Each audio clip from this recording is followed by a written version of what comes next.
Formula ఈ car race కేసులో IAS Arvind Kumar కు ఏసీబీ నోటీసులు ఇచ్చింది.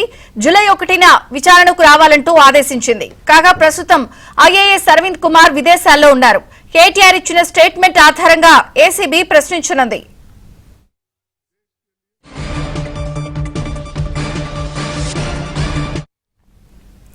ఫార్ములా ఈ కార్ రేస్ కేసులో ఐఏఎస్ అరవింద్ కుమార్ కు ఏసీబీ నోటీసులు ఇచ్చింది. వివరాలు క్రైమ్ ప్రతినిధి ప్రవీణ్ అందిస్తారు. ప్రవీణ్, ఐఏఎస్ అధికారి అరవింద్ కుమార్ కు మరోసారి నోటీసులు జారీ చేసింది ఏసీబీ. అయితే ఇప్పటికే అరవింద్ కుమార్ విదేశీ పర్యటన ఉన్నటువంటి నేపథ్యంలో మరికొంత సమయం ఇండియాకి రావడానికి సమయం పడుతుందంటూ కూడా ఇప్పటికే ప్రభుత్వానికి సమాచారం అందించాడు. కానీ జూలై 1వ తారీఖున వ్యక్తిగతంగా మరోసారి విచారణకు హాజరు కావాలంటూ కూడా అరవింద్ కుమార్ కు నోటీసులు ఇచ్చినటువంటి పరిస్థితి కనపడుతుంది.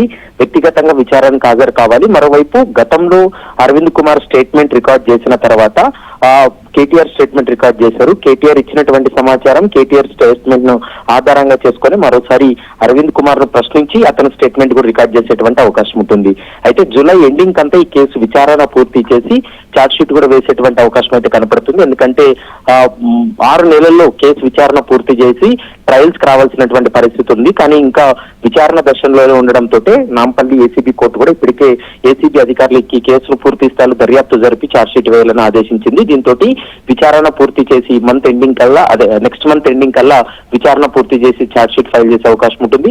మరోవైపు ఈ విదేశీ కంపెనీకు నగదును బదిలీ చేసే విషయంలో అరవింద్ కుమార్ పాత్ర చాలా కీలకం కాబట్టి అతను మరోసారి విచారణ జరిపిన తర్వాత ఈ కేసులో కీలక పరిణామాలు చోటు చేసుకునే అవకాశం ఉంటుంది. మూడోసారి కూడా కేటీఆర్ కు నోటీసులు జారీ చేసి అతను మరో విచారణ చేయాలనేది ఏసీపీ భావిస్తుంది. కాబట్టి మరి చూడాలి, అరవింద్ కుమార్ విచారణ తర్వాత కేటీఆర్ ను విచారణ జరిపి స్టేట్మెంట్ రికార్డ్ చేస్తారు. థాంక్యూ ప్రవీణ్.